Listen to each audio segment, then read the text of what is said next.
The story begins in Shanghai City. In a quiet room, a woman with blue-green hair, Jiang Wanxin, is breastfeeding her newborn son.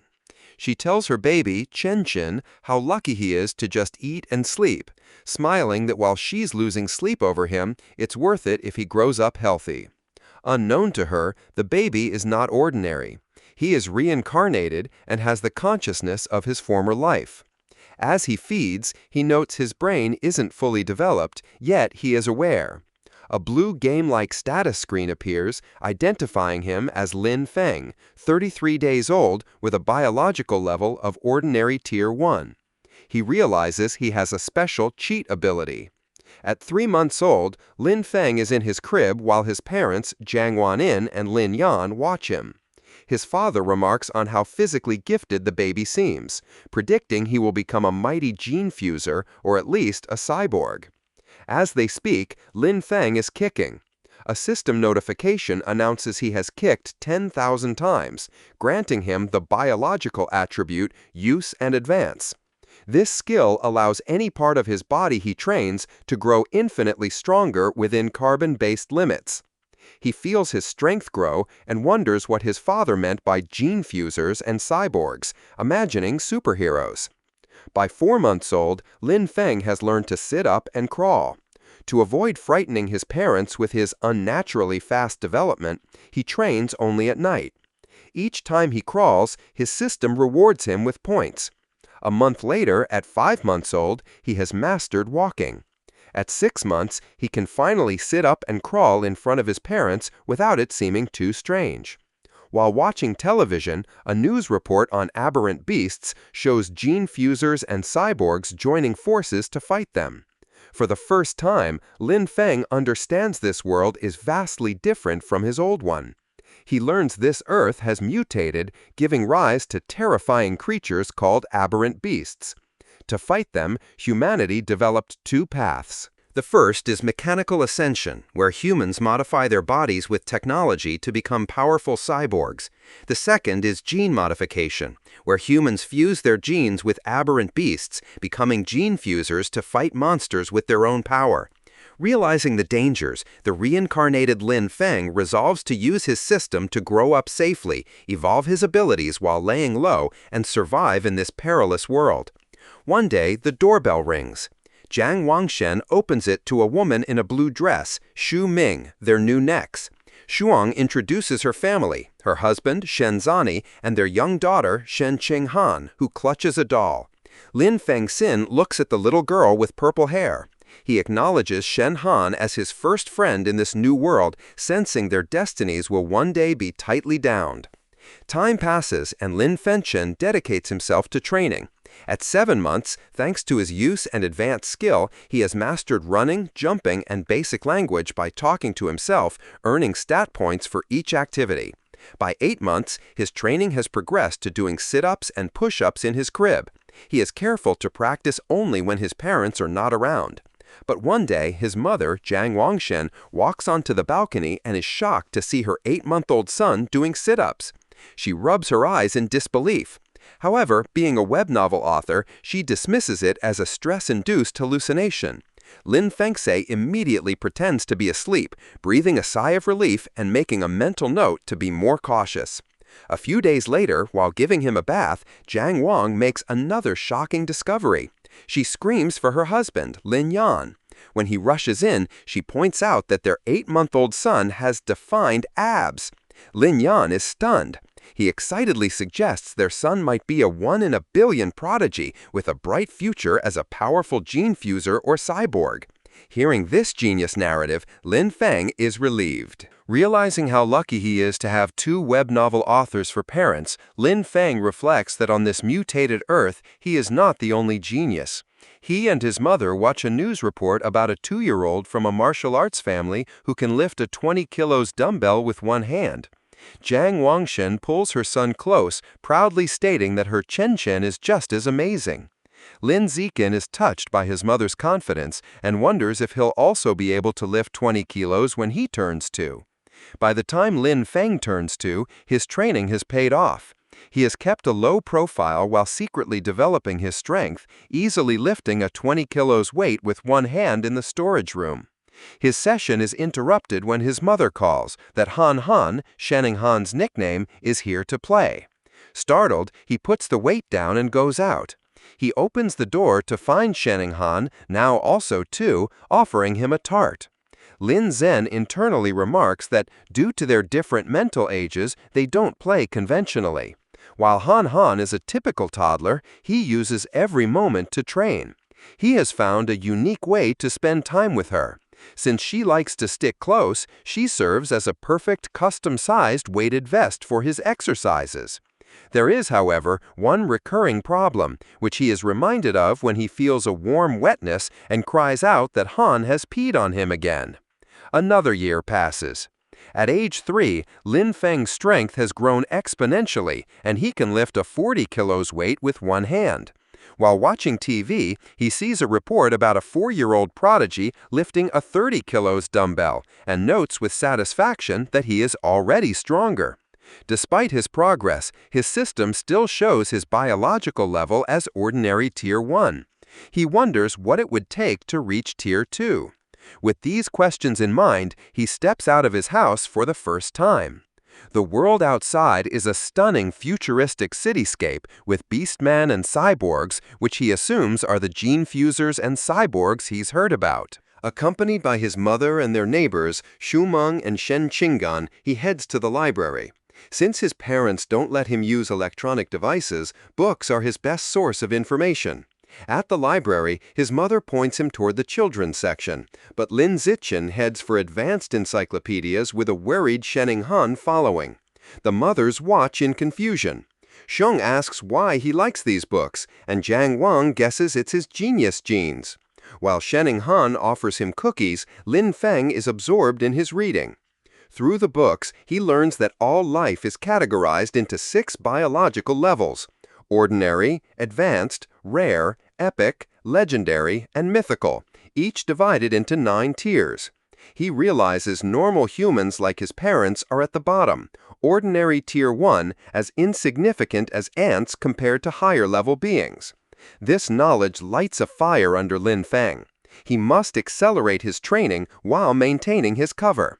His system alerts him to a new quest. Read 100 million characters to be rewarded with the celestial route of wisdom. Excited to train both mind and body, he accepts. For the next year, Lin Feng splits his time between physical training and voracious reading. At age 4, he and Shen Qinghan begin kindergarten, holding hands with the IR teacher, Miss Jiang Mei. His hard work pays off. Soon after starting school, he breaks through to ordinary Tier 2. His physical prowess is immense. He can lift an 80-kilogram weight with one hand, high jump 1.2 meters, and sprint 100 meters in under 11 seconds. Outstanding stats for an adult, let alone a kindergartner. One day, he finds children surrounding a crying Shen Qinghan, calling her a bedwetter. Seeing his friend bullied, he knows he must act. He leaps dramatically into the center of the bullies, he glares, and unleashes a terrifying threat. If anyone bullies Han Han again, he will pee on their bed every day. The bullies burst into tears, vowing never to return to kindergarten. Shen Qinghan looks at her protector with admiration. This act unlocks a new achievement, the title of Kindergarten Kid King, and a new series of quests. He is delighted he can work on multiple quests at once. Half a year later, he completes his reading quest. Having read 100 million characters, he is awarded the Celestial Root of Wisdom, granting him a perfect eidetic memory and peak human learning ability. Time flies, and soon he and Shanning Han are almost 7, posing for their kindergarten graduation photo. Even during vacation, Lin Feng does not rest, now strong enough to train with a massive 200-kilo barbell. During the vacation, his abilities reached new heights. He could leap over 2 meters high and had broken the 8-second barrier in the 100-meter dash with a time of 7.98 seconds. His mind was just as sharp, boosted by his new attribute. He had already finished most of the elementary school curriculum. His new life began at Sunshine Elementary School. Because he was already self-studying advanced subjects, academic competitions were easy. He effortlessly took first place at the National Elementary School Academic Competition just to unlock his title as quickly as possible. Whenever he had free time, he would give Shening Han private tutoring. Though not an exceptional talent, she was diligent. With his help, her grades improved dramatically. And after one semester, she was ranked second in the class, with Lin Shan holding first place. To speed up his quest, he also participated in school sports meets, breaking every record. Just when he thought his school life would continue in this predictable routine, a special new transfer student appeared. The teacher introduced the newcomer, a girl with long, silvery blue hair named Bai. Lin Feng Se-chin immediately knew she was different. As she stood in the doorway, he could sense a faint, unusual aura that did not belong to a normal human. As the new transfer student, Bai Shuer, walks to find a seat, the other students watch her curiously. Shen Qinghan leans over to Lin Feng, whom she calls Xiao Chen, and whispers about how pretty Bai Shu's hair is, like winter snowflakes. However, Lin Feng is not in the mood to discuss aesthetics. As Bai Shu sits near him, his mind is on the strange, non-human aura he senses from her. He wonders if she could be a gene fuser or the descendant of one. In the following days, Bai proves to be an enigma. She doesn't speak to anyone and lays her head on her desk the moment class ends, remaining motionless. She barely even gets up for the restroom. At first, students are curious, even taking photos with her while she sleeps. But as her behavior doesn't change, they lose interest and the classroom returns to its routine. This piece is shattered over a month later. A bizarre phenomenon begins. Bai Shuer starts to secrete a viscous white liquid. The substance has a foul odor and drips down her clothes and legs. The other students react with disgust, complaining about the terrible smell. A mean-spirited boy sneers a crude comment about the liquid and then pours his water bottle over her head, claiming he's washing her out. Humiliated and soaked, Bai Shu clenches her fist on the desk, and tears stream down her face as she begins to cry, her shoulders shaking with solemn sobs. The bullies erupt in cruel laughter at her distress. Watching from their desks, Shen Qinghan turns to Lin Sixin with a worried expression, asking if they can help poor Bai Shu. Lin Sixin is confused. He had sensed Bai Yu was dangerous, so he can't understand why she is crying. He agrees to help. As he walks towards the bullies, he reevaluates his assessment. While he still doesn't understand her, he realizes that for now she isn't a threat. She is just a weak girl being bullied, and he has to step in. Lin Chin walks up to the main bully and grabs him by the collar, calling out his name, Guan Chun. With a menacing smile, he orders the boy to wipe the water off Bue's desk. Guan Chun is terrified and stammers that he'll wipe it up right away. The other bullies know they are in trouble. Lin Fengse is notorious at school for being skilled at both academics and fighting. Not even 6th graders dared to mess with him. Knowing it's better to comply, they quickly grab tissues and clean up the mess. Once the desk is clean, Lin Fengse's gaze sweeps over the group. He commands everyone involved to apologize to her immediately. The bullies, sweating and terrified, quickly comply. They line up before her desk and bow their heads, offering apologies and promising never to bully her again. With the bullies gone, Baoei looks up, her eyes still tearful. She gratefully thanks both Lin Feng and Shen Qinghan. Shenninghan puts a comforting hand on Baoei's shoulder, telling her that classmates are supposed to help each other. From that day on, Shenninghan makes it her mission to befriend the quiet, white-haired girl, always dragging Lin Feng along. The three begin spending their free time together. Shenninghan is especially kind, always sharing her tastiest snacks with Baoei first. During one of these moments, as Shen Qinghan offers her a treat, Baoei hesitates. She looks at them and asks if they aren't disgusted by her because she smells so bad. She explains she's sorry for not trusting them, but since she was little, she has always been ostracized by everyone. Having someone be nice to her feels so unreal that she thinks she must be dreaming. Bishui looks up in surprise when Shenninghan tells her firmly that this is not a dream. Han smiles gently and says she knows what it's like, so she would never be disgusted by her. She declares that as long as Bi Shui is willing, they will be friends forever, pulling a slightly exasperated Lin Fengson into the promise. Overcome with emotion, Ba Shui tightly hugs Han. Tears of gratitude stream down her face as she thanks them for their kindness. After composing herself, she tells them she wants to give them a gift in return. She holds out a necklace with a pair of beast fangs, explaining it was a birthday present from her mother. She gives it to them, hoping it can be a symbol of their friendship. Han enthusiastically agrees, and the three children stand together in the schoolyard as the sun sets, joyfully declaring they will be friends forever. However, just as their newfound friendship was solidified, the unexpected happened. One day, Han is stunned to learn that Baiyu has transferred out of the school. Lin Fengchen confirms it, revealing that he saw her filling out the withdrawal papers. He flashes back to watching from the principal's office doorway. He saw Baiyu with the principal and a large, intimidating man with cybernetic arms. The principal assured the man that Baiyu's paperwork was complete and her information would be kept confidential. The encounter confirmed Lin Fengchen's suspicions that Baiyu's identity was not simple. From that day on, he never saw Baiyu again, left to wonder about her. But he notes that the events that followed were what truly captured his attention. Sometime later, Lin Feng is at home giving his mother Zhang Wangxin a shoulder massage. She sighs in relief, telling him the massage is perfect after a long day of typing. Lin Fengse internally notes that he learned professional massage techniques thanks to his celestial root of wisdom and is surprised by its usefulness. Their quiet evening is interrupted by a major news report. It features another incredible achievement by the Kyoto prodigy. At just 10 years old, the boy has successfully fused with aberrant beast genes and can now lift a 500-kilogram boulder with one hand.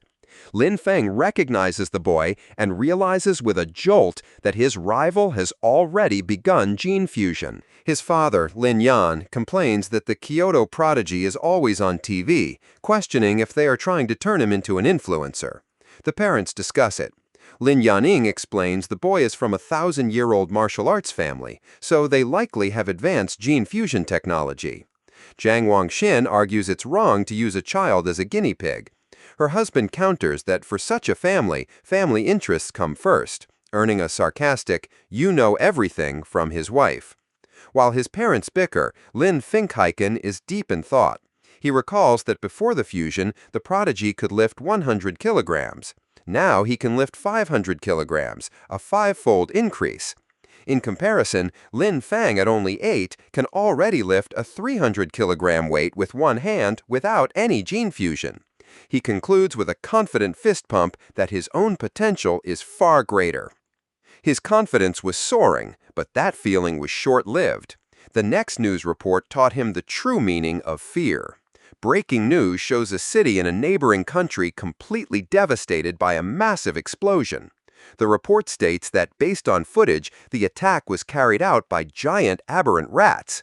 The screen shows horrifying images of monstrous rats swarming the ruins, capturing a screaming woman in their massive jaws, and then brutally devouring her. The news report continues, confirming heretics were responsible for the aberrant rat attack, fanning the flames from the shadows. At a press conference, an official from the devastated Sakura country pleads for international aid, explaining the heretics are a shadowy cult manipulating the beasts. Watching the news, Lin Feng learns the cult is an anti-human organization of traitors who serve the aberrant beasts for their own gain. He feels relieved to be born in a powerful, stable country, giving him a safe place to grow stronger while laying low.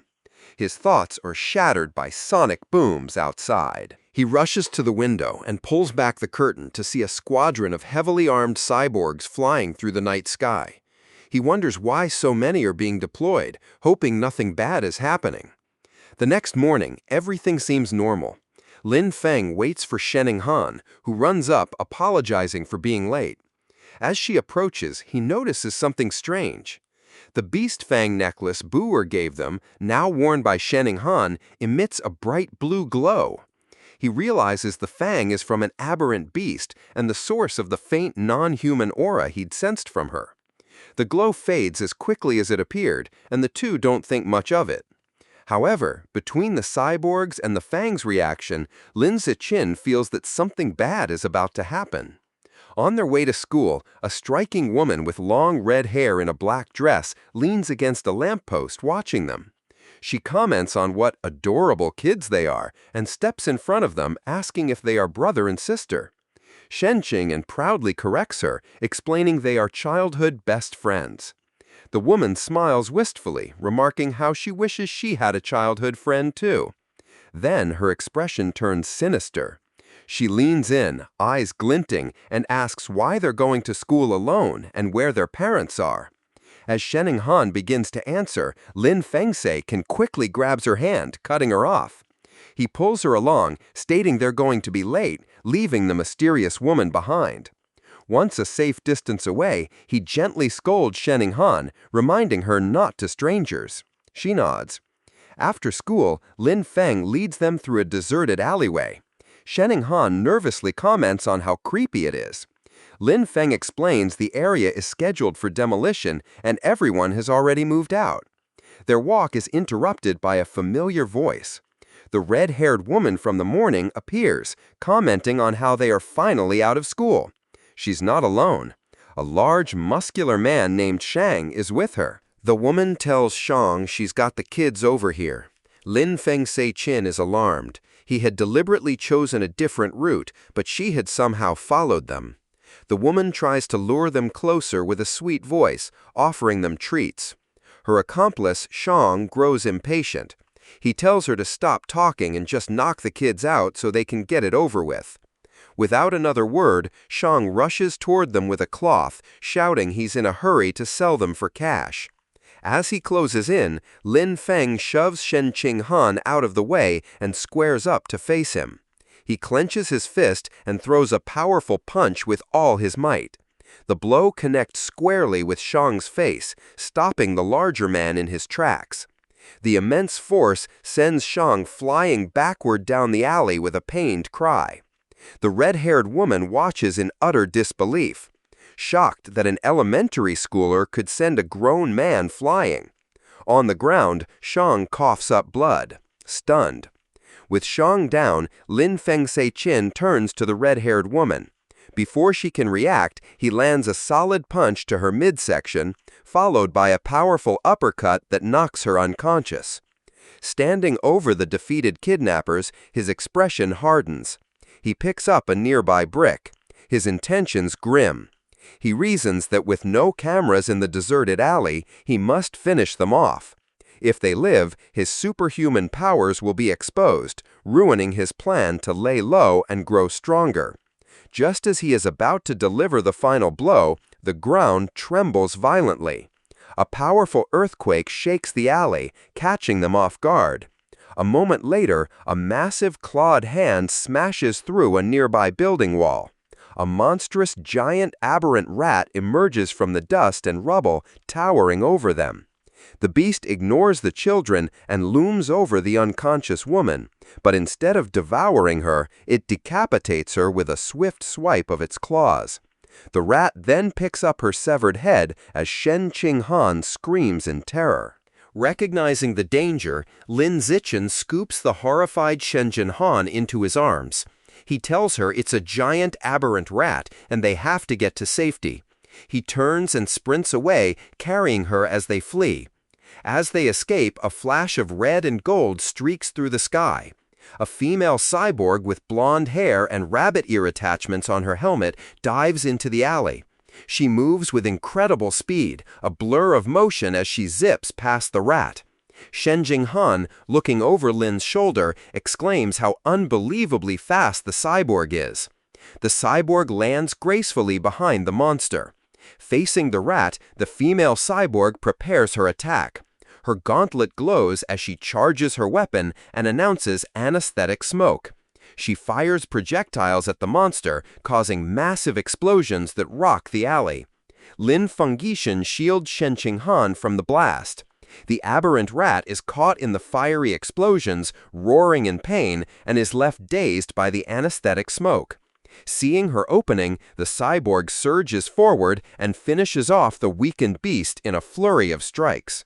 Later, Lin Fenggishan watches a news report about the incident at home. He analyzes the fight, concluding the cyborg's power level probably isn't very high. He reasons she had to weaken the rat first, and it still took her 7 minutes to kill it. He reflects on the danger of giant aberrant rats, knowing they are tough creatures that can grow over 10 meters long and reach ordinary 5th tier. Fortunate that they escaped unharmed, the incident reminds him of the world's dangers. He resolves to increase his training to protect himself and those he cares about. He is later seen in his training space doing weighted squats with a heavy barbell, his system rewarding him with points. Although the threat of aberrant rats looms, life continues. Soon, he and Shen Qinghan celebrate their 9th birthday with both families around a large cake. After making wishes, they exchange gifts. Thanks to his celestial root of wisdom, Lin Feng had taught himself to carve in one night and crafted an intricate wooden hairpin for Shen Han. She is overjoyed, placing it in her hair and exclaiming how much she loves it. Time passes quickly, and soon Lin Zixin and Shen Qinghan graduate from elementary school and start middle school. As they leave, his system notifies him that he has completed the dominant 9 years of compulsory education achievement, unlocking the Kindergarten Kid King and Elementary School Top Dog titles. He becomes excited to unlock the Middle School Overlord title next, which will grant him the Survival of the Fittest attribute. During the break, he sticks to a high-intensity training regimen. His training includes 1,000 push-ups with a massive boulder on his back, granting him huge stat boosts. His hard work pays off. Just before school begins, after a 10-kilometer run, his system announces his biological level has broken through to ordinary 3rd tier. His physical attributes increase dramatically. He can now lift 700 kilograms with one hand, has a vertical jump of 4 meters, and can run the 100-meter dash in 6 seconds. As his power grows, he wonders what level the Kyoto prodigy has reached. Coincidentally, a new story airs on TV the night before school starts. The report reveals the now 14-year-old prodigy has fused with giant ant genes and can lift a 2,000-kilogram alloy block with one hand. Lin Fenggishan calculates that since giant ant genes increase strength by a factor of 4 to 8, the prodigy's true lift without the gene enhancement is only around 500 kilograms. This means Lin Fenggishan is still fundamentally stronger. He smiles, imagining how powerful he will become with future gene fusion. The next day, middle school begins. Because he was the city's top student, all the best middle schools tried to recruit him. He accepted the invitation from Shanghai Middle School, but only if Shen Han could be in his class. During registration, they are welcomed by the principal and their new homeroom teacher, who express how much they are counting on him. After a few pleasantries, he makes an excuse and leaves with Shen Han. The real reason he chose Shanghai Middle School was for its excellent athletic facilities. They had planned to play badminton on the school's court before classes officially started. On the court, an excited Shen Han tells Lin Feng, Zhen Xiaochen they should start. She serves with a flourish, calling out her fairy's curveball. Lin Feng easily catches the shuttlecock mid-air, but their game is interrupted. A group of upperclassmen approaches, and their leader, in a backward cap, snatches the shuttlecock, informing them the court is reserved. His friends mockingly offer to let Shen Han stay and spar with them. Shen Han stands her ground, telling them they have to follow the rules, and they were there first. Lin, seeing them get too close to Shen Han, steps in with a cold expression. He tells them to get away from her and reminds them of the first come, first served rule. The leader scoffs arrogantly, declaring he is taking the court.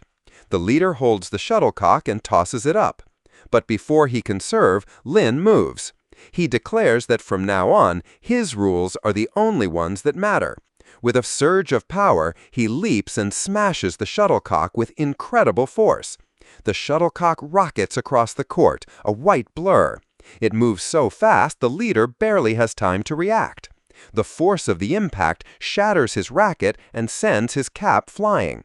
The upperclassmen are left in shock, sweating and trembling. They wonder if Lin Zian is even human, questioning if he's a gene fuser. One notes with terror that if the shot had been off by a little, their boss's head would have been taken off. Thoroughly intimidated, the upperclassmen bow deeply in apology. They tell Lin Fengxian they understand the rules now and will be leaving immediately. They then beat a hasty retreat. Perhaps because word of the incident spread, no one ever dared to bully Lin Feng or Shen Qinghan again. Aside from being bigger with better facilities, their new school life felt much the same. Academically, Lin Feng Ziqin was far ahead, having finished the middle school curriculum long ago. During class, he would read interesting books to pass the time. At night, after workouts, he would use his celestial root of wisdom to learn new skills online, quickly, dabbling in cooking, photography, driving, swimming, and various sports. To unlock the middle school overlord title, he didn't just rank first in every subject. He also represented the school in national competitions. He stood amidst a mountain of trophies. To keep a low profile, he was careful not to win first place in every competition. A semester went by, and the title still hadn't unlocked. However, his performances earned him many fangirls who left stacks of love letters on his desk. He ignored them. Aside from tutoring Shen Qinghan, he focused on the upcoming school sports festival. He believed that if he completely dominated it, he should finally unlock the title. For the festival, he entered only 3 events: shot put, high jump, and sprinting, representing strength, jumping, and speed. He achieved an astonishing 2011-meter throw in the shot put. Although he held back to avoid seeming too superhuman, he still easily took first place in all his events. Just as he was sitting with Shen Qinghan, admiring his gold medal, he felt a new power surge through his body. A system notification appeared announcing that because his achievements far surpassed every other student, he had unlocked the middle school overlord title. With all 3 school-age titles unlocked, the dominant 9 years of compulsory education achievement was complete, and he had obtained the new biological attribute, survival of the fittest. As the power flowed through him, he realized with satisfaction that the title had finally unlocked. As Lin Feng and Shen Qinghan leave school, he considers his new survival of the fittest attribute. The ability lets a predator devour the life essence of other creatures to evolve. He wonders what life essence is. Lost in thought until Shen Qinghan calls for him to wait. Snapping back to reality, he gets an idea. He asks Shen Qinghan if he can borrow her beast fang necklace. She agrees and hands it to him. The moment his fingers touch the fang, a system notification appears. It informs him he has devoured a trace of the abyssal giant butterfly's life essence, unlocking a new guidebook with 1% progress. A spectral image of a massive dark butterfly with eyes on its wings appears around him. He is stunned to realize the fang is a butterfly's tooth. That night, hoping to learn more, he searches for abyssal giant butterfly online. To his surprise, the search returns no results. Realizing he'll have to study this exotic beast on his own, he remembers Bai Shure had given them a pair of fangs. He rummages through his bag and finds the second tooth. Holding the second fang, he once again absorbs its power. Another system notification confirms he has devoured a second trace of life essence, but the guidebook progress only increases to 2%.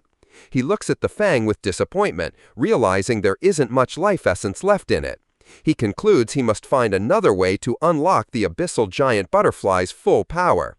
The next day after school, to boost his training and ensure a quick escape route from any aberrant beasts, Lin Feng starts biking Shen Qinghan to and from school every day. As they leave the school grounds, a man calls out to him. Ziqin, the man in a tracksuit, stops them and introduces himself as Coach Guo from the school's martial arts team. He praises Lin Feng's performance at the sports meet as the best in school history. With great enthusiasm, Coach Guo formally invites him to join the team, insisting his athletic talent surpasses his academic abilities. He urges Lin Sen to say yes, but also offers him time to learn about the team before deciding. Coach Guo speaks so quickly and passionately that Lin Zeko Chen doesn't get a chance to say no. Waving goodbye as they ride off, the coach tells them the martial arts team is in room C of the gym and that he'll be waiting for him if he's free to visit the next day. As the sun sets, Lin Feng is back in his room, ready to test his new ability. He claps his hands, squashing a cockroach and a mosquito he found. He opens his hands to examine the dead insects, but feels no power surge. He realizes killing such small, ordinary creatures didn't trigger the skill. He deduces that only powerful or exotic beasts carry enough life essence to be devoured for his evolution. To verify his new theory, Lin Feng decides to visit a supermarket that sells beast meat. With Shening Han on the back, he bikes them into the city. They soon arrive at a large, multi-story supermarket. Inside, they walk through the aisles, and Lin Feng notes that while there is plenty of beast meat, it's all pre-packaged. He knows he can't test his theory without touching the meat. Just as he's feeling frustrated, he hears a butcher advertising fresh cut beast meat. He spots a counter with a sign reading, "Fresh beast meat, not pre-packaged, safe to eat," where a butcher is cutting up large sides of meat. Telling a confused Shening Han to wait, he says he's going to check out the meat. He doesn't explain further, eager to confirm his suspicions, and rushes to the counter. He reaches out and places his hand on a slice of freshly cut beast meat. The moment he makes contact, a powerful surge of purple energy flows into him. Just as he thought, the beast meat contains a strong surge of life essence. He clenches his fist in excitement, a wide grin on his face. Shening Han watches, bewildered, wondering why he is so excited just from touching meat. She approaches him with a look of confused concern, asking how the meat feels. Trying to play it cool, Lin Xian casually tells a bewildered Shening Han that the meat just feels fresher than normal and asks if she wants to touch it too. She frantically waves her hands and refuses, saying he has touched it enough for both of them. Having confirmed his theory, Lin Zishan decides to buy some of the beast meat to try at home, surprising Shening Han. He isn't surprised by her reaction, knowing beast meat is incredibly expensive. Even the cheapest option, the ghost shadow squid, costs nearly 1,000 yen per jin. Deciding to go with the squid, he picks up a package. Shenqing panics at the price, telling him it's too expensive and that he should ask his mother first. Lin simply smiles and pats her head reassuringly. He tells her not to worry, making up a lie that his mom had already told him to buy plenty for both of their families. A flashback shows his mother, Zhang Wangshen, happily agreeing to cook a feast. Internally, Lin Feng admits that while sharing is part of his plan, his other more important reason is to test if he can absorb life essence through consumption, as he worries direct absorption might spoil the meat. At the checkout, he buys 3 packages of the ghost shadow squid for a hefty 29.94 yen. The female cashier thanks him. As they leave, Lin Feng thinks about how expensive the meat was, wondering when they'll be able to afford it again. By the time they finish shopping, it is after 9 p.m. Knowing the city has been chaotic lately, they decide to head straight home for safety. On the ride home, Lin Fengxian can't stop thinking about his experiment. Unable to wait, he discreetly places his hand on the package of meat in the basket. He immediately feels a familiar surge of purple energy. His system confirms he has devoured a trace of the ghost shadow squid's life essence. A new guidebook for the creature is unlocked, but his progress is only 0.1%. A spectral image of the menacing multi-eyed squid appears in his mind. As they bike through the quiet streets, he does some mental math. He realizes devouring a small amount of meat only unlocked a fraction of its power. He estimates he'd need to devour 100 gins to reach 100% on the guidebook, costing a staggering 100,000 yen. He considers the squid's special ability to dissolve into water and vanish, and decides the powerful skill is worth the price. His course is clear. He needs to make a huge sum of money as he can't ask his family for that much. He then remembers his second reason for buying the meat, to test if absorbing its life essence would cause it to spoil. He glances at the package. It's been a while, but the meat looks perfectly fresh. He grins, delighted that absorbing the essence doesn't ruin the meat. As he continues to absorb its power, his progress bar for the squid climbs to 3%. His concentration is broken when Shening Han shouts a warning. He slams on the brakes, screeching to a halt just inches from a couple in the bike lane, and apologizes. He scolds himself for not watching where he was going, then wonders why the lane is so crowded. Shenning Han points ahead. They see a tense standoff. A muscular red-haired man is holding a woman hostage at knife point. Shenning Han recognizes the hostage in terror as their teacher, Sha. The man shouts threats at the crowd. The area is surrounded by police officers who try to de-escalate the situation through a megaphone. The captain holds back an officer, Abing, telling him not to shoot recklessly. The captain explains the target is too close to the hostage and using her as a shield, making a clean shot impossible. The officer suggests sleeping gas, but the captain rejects it, fearing it would provoke the suspect before it could take effect. While the police hesitate, Lin Fengqin decides to act. He discreetly picks up a small rock from the pavement and flicks it with incredible speed and precision. The rock strikes Officer Abing's gun, causing it to misfire. The stray bullet hits the hostage-taker's hand, forcing him to cry out and drop his knife, releasing Teacher Cao Mei. Seizing the opportunity, the police captain yells for his team to move in. The officers rush forward and swiftly arrests the disarmed suspect, while a female officer comforts the terrified but unharmed Teacher Cao. As the situation is controlled, Lin Fengqin quietly gets back on his bike. Shen Xinghan looks at him with wide, questioning eyes and asks if he threw the rock. He quickly shushes her, saying they should leave and talk later, and they pedal away. Just as they are about to get away, a voice commands them to stop. The police captain calls out, asking if Lin Ziqin was the one who threw the rock. Panicked at being caught, Lin Feng quickly denies everything with a nervous smile. The captain watches them pedal away. Finding it strange that someone wouldn't want to admit to a good deed, he muses aloud that there's a reward for bravery. The word reward instantly catches Lin Feng Ziqin's attention. Needing money, he slams on his brakes, skitch to a halt, and rushes back to the captain. He sheepishly retracts his denial, admitting he threw the rock and explaining that the money is really important to him. The captain tells him to come to the station to make a report, promising to help him apply for the reward. After informing their families, Lin Fengziqin and Shenning Han prepare to head to the police station. He assumes everything will go smoothly. But as the police lead the cuffed suspect away, something goes horribly wrong. The suspect's face begins to twist grotesquely. The police realize with horror that he's a heretic and is mutating into a giant aberrant rat right before their eyes. The monster breaks its cuffs and goes on a rampage, swiping its massive claws at the officers.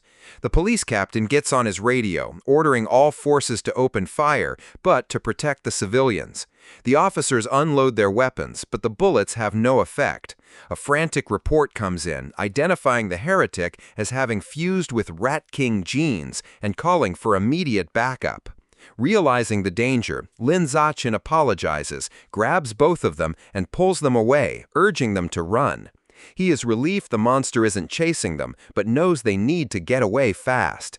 As they flee, a new figure streaks down from the sky in a purple aura. It's a female cyborg in sleek, futuristic armor. She lands a powerful blow on the giant rat, sending it staggering backward. Hovering in the air, the cyborg, a woman with short, dark purple hair, begins to charge a laser cannon in her chest. With a command to fire, she unleashes a massive, devastating beam of purple energy that engulfs the mutant rat. The creature roars in agony as it is completely disintegrated, leaving nothing but scorched remains. Lin Fengqian watches, stunned by the cyborg's incredible power. With the threat gone, Teacher Ta and Shen Xinghan breathe sighs of relief. Lin Fengqian, however, is more concerned about his bike, noting with relief that the blast didn't hit it, which would have been a huge financial loss. Just as the tension subsides, he has a sudden realization. He looks into the bike's basket and sees the expensive ghost shadow squid meat has spoiled, giving off a foul smell. He now understands his initial theory was correct. Absorbing the life essence causes the meat to spoil, but there's a delay. Holding up a limp tentacle, he realizes he needs an excuse and decides to blame the fight and the now deceased heretic. Putting on a dramatic show, he throws the spoiled tentacle down loudly, blaming the heretic and the cyborg's attack for roasting the meat. Teacher Kawe comforts him, saying, "What matters is that they're all safe." Although they plan to go home at the captain's request, they end up riding with the security team to the station. They didn't expect to be transported in the same van as the heretic's remains. After the laser blast, all that was left was a pile of scorched flesh on a gurney, and the smell was intense. As he sits in the foul-smelling van, another thought strikes Lin Fang. He remembers that the beast fangs from Bayou still contained life essence long after the creature was dead. A new possibility dawns on him. Could there be life essence left in this corpse as well? And if so, could he devour the corpse's Rat King gene for himself? Sitting in the police van, Lin Zishan wonders how much of the Rat King gene he can devour from the heretic's scorched corpse. Deciding to find out, he discreetly reaches his hand towards the remains. The moment he makes contact, he feels a powerful surge of red energy. His system confirms he has devoured a trace of the giant mutant rat's life essence, unlocking its guidebook with an impressive 5% progress. He is shocked by how much he absorbed and realizes the freshness of the source is directly proportional to the amount of life essence he can obtain. The escorting officer, Abeng, notices his movement and tells him to sit still. Lin Zichin quickly claims he just needed to stretch. Later, at the public security office, he knows that while Abeng was easy to fool, the security captain is sharper. The captain informs Lin Zichin that he has applied for his bravery reward, but then questions him more seriously. He asks how a middle schooler at such a distance and in poor lighting managed to so precisely hit the heretic's knife hand with a rock. Lin Zichin gives a vague answer, claiming it's because he often trains his right hand. The odd response leaves the captain speechless. Their conversation is interrupted when Shening Han calls out that her auntie is here. Lin Fang is surprised to see his parents rush into the station. His mother runs towards him in a panic, calling his name with a terrified expression. She throws her arms around him in a tight hug, asking if he's all right, and telling him he scared her half to death. He tries to calm her, reassuring her that he's fine and even got a bravery reward. Holding him close, his mother makes him promise that next time there's danger, he will hide somewhere safe first. She tells him with tears in her eyes that all she wants is to see him grow up safe. Lin Fang is visibly moved by his mother's heartfelt concern. As they leave, Lin Zichin reassures his mother he will always protect himself first. The police captain watches them go, still pondering the boy's strange abilities. On their way out, Lin Fang passes two female police officers discussing the case. One remarks that perverts are getting more brazen, and her colleague reveals the heretic was a liberal arts student from Guangyuan University, brainwashed by the rat god cult. The first officer curses the cult, but the second points out they need to eliminate the root cause, the self-proclaimed Rat King. The name instantly catches Lin Fang's attention. In the car home, he immediately starts researching the rat god cult on his phone. Surprised to find a ton of information, he learns the cult's main base is in Shanghai City, and most of its members are societal outcasts. He uncovers a shocking piece of information suggesting the Rat King wants to evolve into a higher life form and is forcing its followers to gather evolution materials. This leads him to a chilling question. Has the Rat King, an aberrant beast, already developed sentience? His thoughts are interrupted when he glances out the window and sees a giant rat nearly the size of a cat on the sidewalk.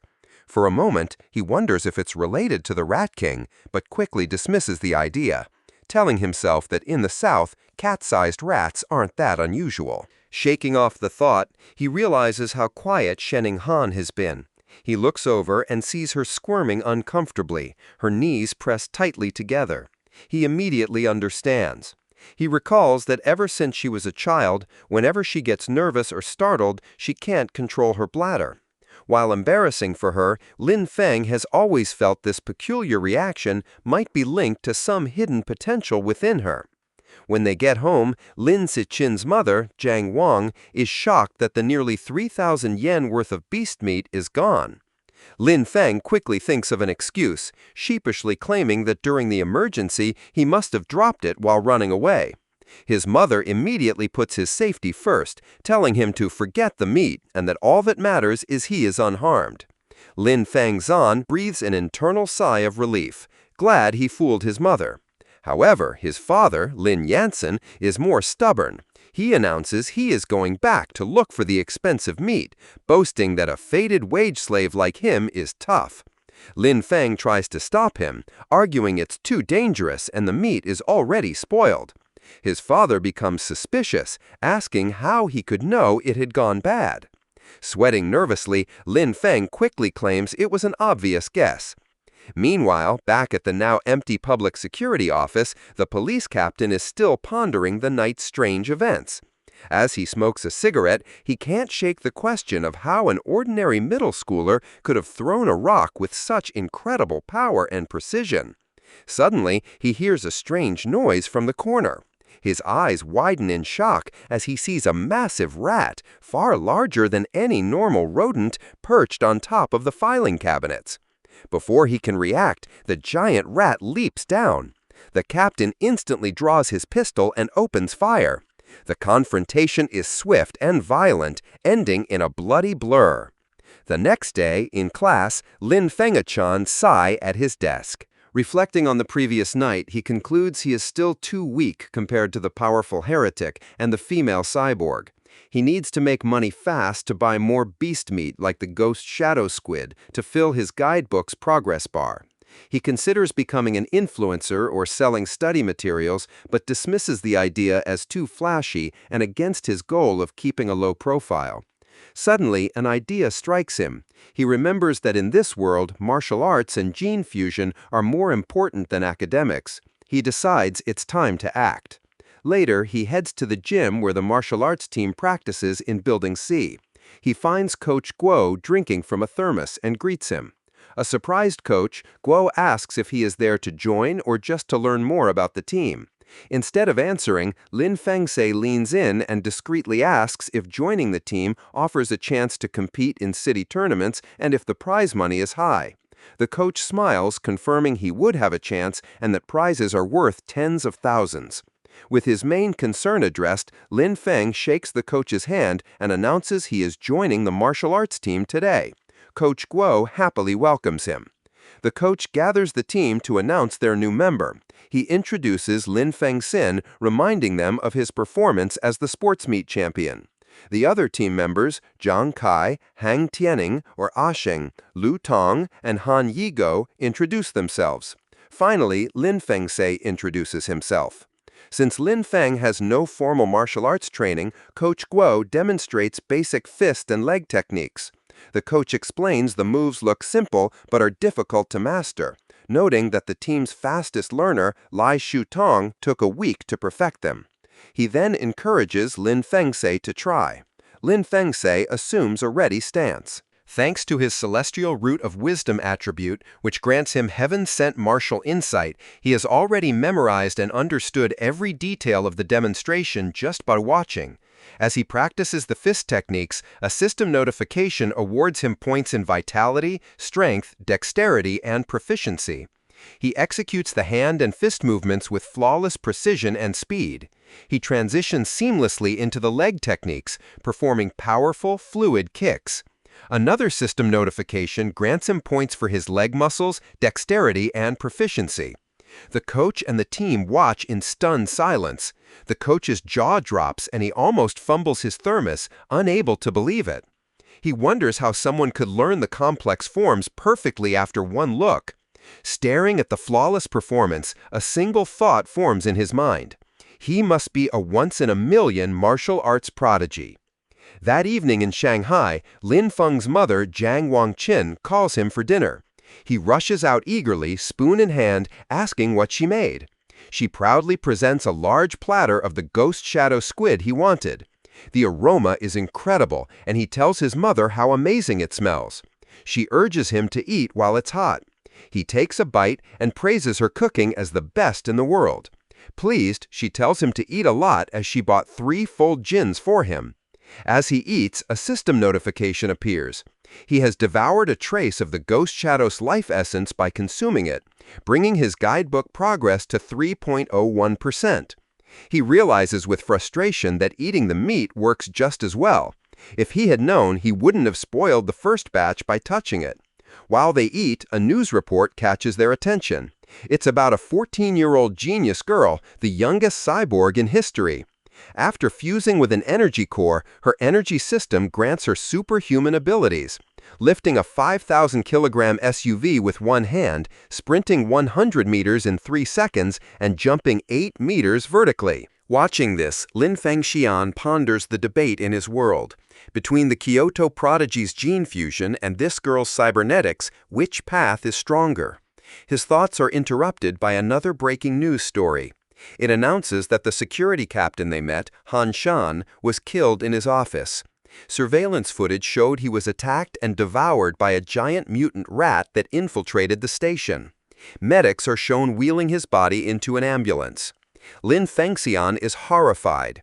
He recalls the large rat he saw the night before and wonders if it was connected. He imagines a giant rat rampaging through the city. The captain's death is a grim reminder of the escalating danger. Staring intently, Lin Fengxian decides he must intensify his training immediately. Following the police captain's death, Lin Fengxian dedicates himself to a grueling training regimen.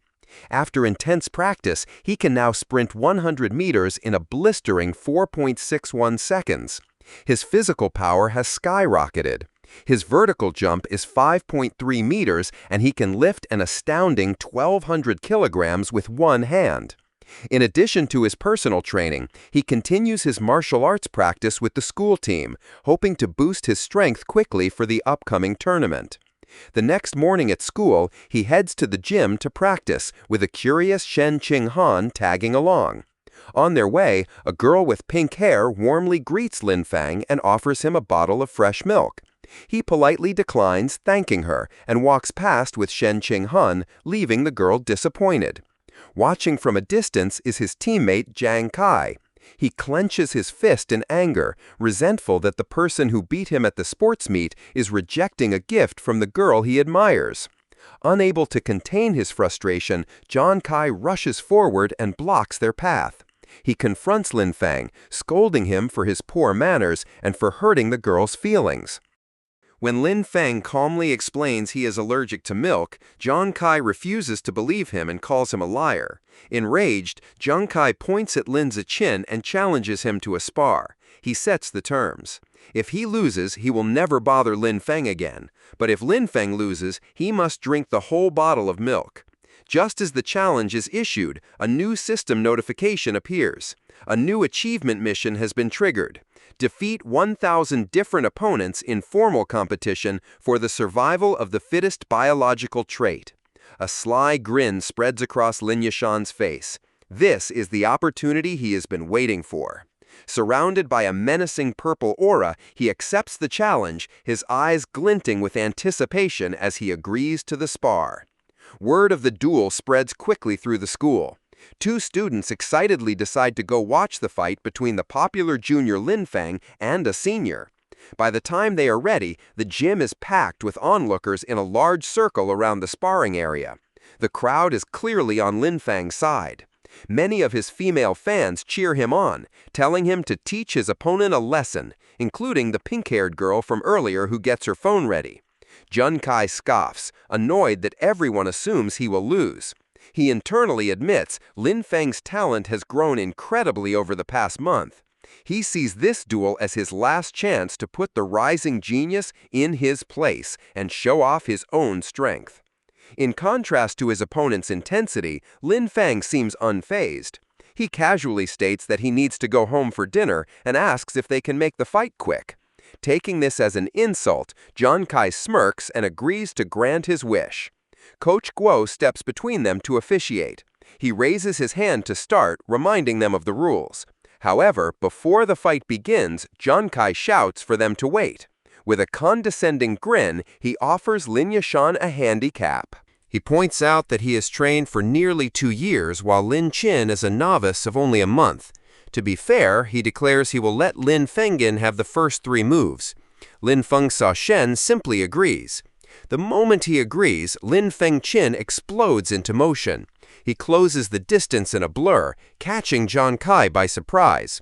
Before his opponent can raise his guard, Lin Feng's chin unleashes a single devastating punch. The blow connects with brutal force, sending blood flying from John Kai's nose. He is knocked out instantly, collapsing unconscious on the gym floor. The entire gym is stunned into silence. Coach Guo's jaw drops as he stares in disbelief, shouting that the fight was over in one punch. The rest of the martial arts team and the crowd are equally shocked, calling the outcome ridiculous, unable to process that the duel was over in a single second. The silence is broken by a roar of celebration. Shen Qinghan throws her fist in the air, ecstatically cheering for Lin Zichin's victory. The other girls, including the one with pink hair, join in, shouting about how amazing he was. Standing over his defeated opponent, Lin Fengzichin receives a system notification. It informs him that by defeating a rival and winning the affection of the opposite sex, he has obtained priority mating rights. More importantly, his new mission progress is now 1,000. He reflects that he has a long way to go to unlock the natural selection attribute. To speed up his progress, he turns to the remaining terrified members of the martial arts team. With a friendly but unsettling smile, he suggests they should all spar as well. The team members stare back, their faces pale with horror. Immediately, they all start making pathetic excuses. One has crammed school, another's mother is waiting for dinner, while others pretend to feel sick. Before they can flee, John Kai struggles to his knees. He refuses to accept his loss, furiously accusing Lin Feng of a sneak attack and vowing to crush him in a rematch. Coach Guo steps in, telling Zhang Kai to accept his loss like a man. The coach then wonders aloud if the punch was just a lucky shot, deciding to test the theory on another team member named Xiaozi. Hearing his name, a spiky-haired boy freezes in terror. Though he assumes a fighting stance, he is clearly terrified, begging Lin Fengzichin for mercy and not to hit his face. 10 minutes later, the results are clear. Several martial arts team members are lying unconscious on the gym floor. Lin Zikin stands over them, noting he made sure not to go too hard on them and just exchanged a few blows. However, when he checks his system again, he is disappointed. Aside from the initial victory, none of the other spars counted toward his achievement. The rival count remains at 1,000. He realizes friendly sparring isn't enough. He has to defeat rivals in an official competition. As he thinks about this, a hand claps his shoulder. Coach Guo grins manically, declaring that Lin Feng is a true genius.